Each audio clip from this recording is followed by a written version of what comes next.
Guys, welcome to episode 98 of Business Brick Stories and Tips with Pam. Guys, you have to charge what you are worth. Let me tell you, when I still had my tax business, Joshua, I'm recording, wait a minute. When I had my tax business, I started off with charging people this flat rate. Thank you, I see it, about $75 for preparing their taxes. And my husband, you say that's too low. Why are you gonna do that? They're gonna go to H&R Block and Jackson Hewitt and all these other places, and they're gonna pay all these ginormous fees and stuff. You should charge them too. Now, granted, the reason why I didn't do that is because I didn't want to just take people because I could, because they were getting their tax refunds. I just thought that was unethical, you know, and plus my overhead wasn't as big as all these other big chain tax stores, you know, so I can afford to charge $75, you know, and still make a really good profit, you know, because my tax software that I purchased for the year was only about $2,500, you know, and my tax base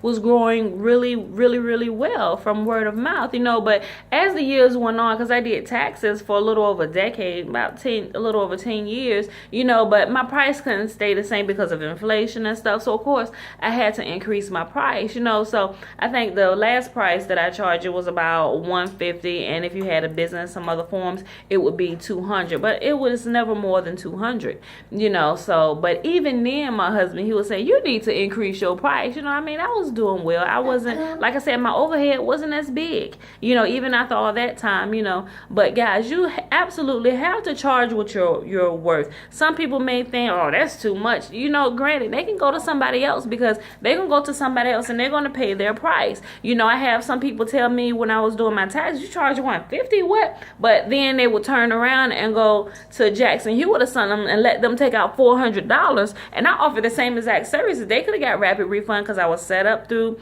the IRS, had all my certifications and all that stuff. I was set up with the banks. You get direct deposit, and I was set up, and you all the information just like they did it. I did it. I just did it out of my home, you know. So it taught me something. You know what? People are going to pay for what they really want, and you know what, you shouldn't have to negotiate your price, you know. And it's not so much that you're overcharging people, but people are paying you for your expertise, so you absolutely have to charge what you are worth. You may have went to school to learn how to do a certain skill, or you may did some keep your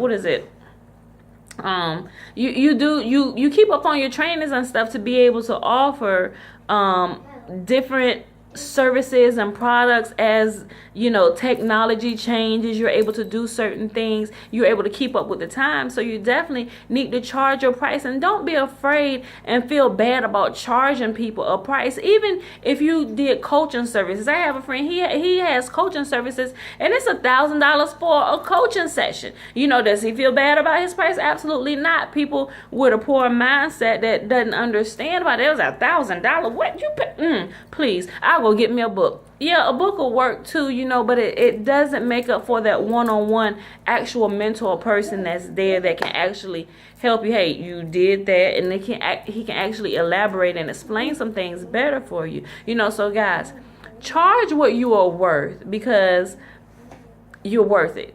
And that's pretty much it. That's the bottom line. You're free to give discounts or whatever, but charge your price and stick with your price, because you are worth it and you deserve your price, and probably even more so. So thanks for watching this episode, guys. I will see you next video.